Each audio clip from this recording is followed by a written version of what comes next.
I was in Japan for 2 weeks, and I don't think I spent that much money. I think for Japan for 2 weeks, I had like 800 pulled out for like 2.5 weeks of Japan, and I don't think I spent all of that money. I think I spent like maybe $500 or $600, maybe, and that was with like me buying a stick and clothes. Yes, that's a lot of money. 1,000 in a week is a lot.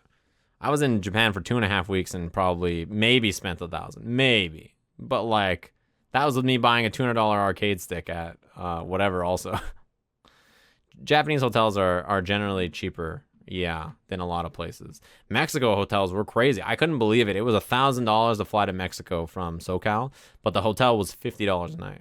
How much USD do I need to save for Japanese hotels? I would guess anywhere from maybe 60 to 100 USD a night. In general, they're not that expensive compared to US hotels, which tend to be anywhere from like 150 to 250 a night for nicer hotels in a lot of areas. Maybe even more expensive in some areas. Yeah, the hotel I stayed at was right next to the train station. Had a washer and dryer you could use if you wanted. I mean, the room was incredibly small, smaller than this bedroom for sure.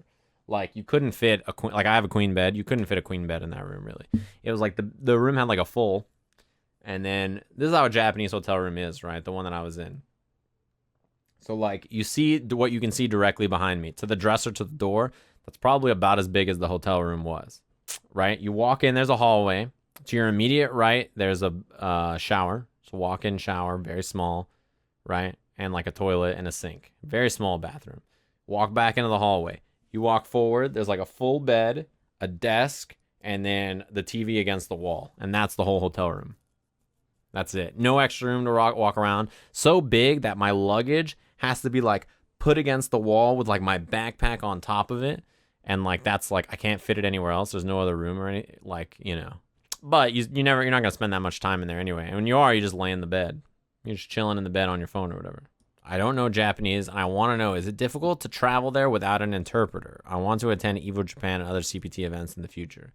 Very easy to get around Japan if you speak English, or even if you don't speak Japanese. Many of the signs are posted in English.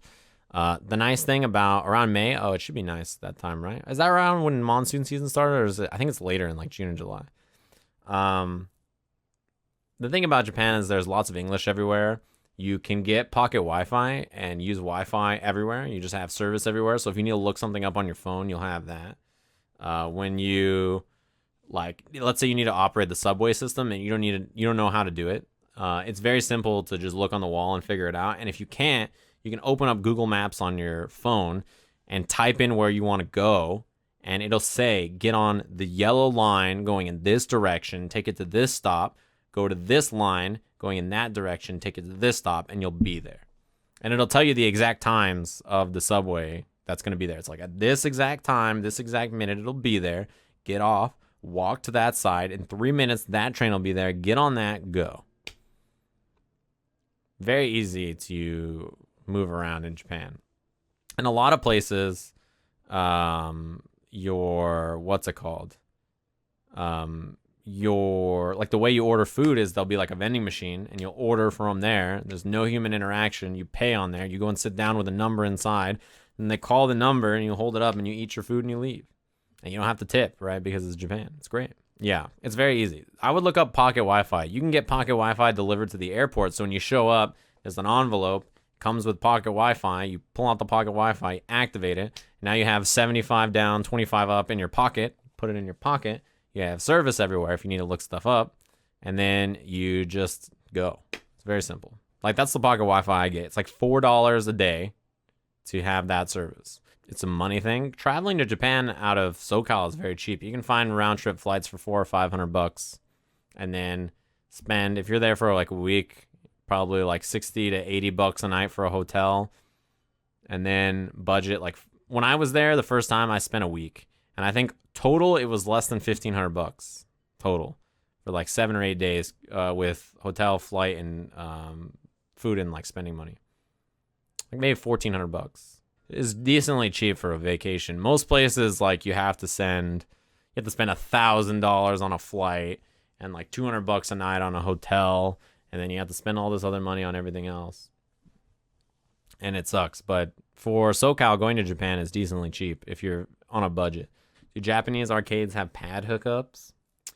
Not all of them, no. I think the new Street Fighter 1 will, but it's not out yet. Mikado does have some pad hookups for GG, yeah. How's Sugamo? Sugamo's great.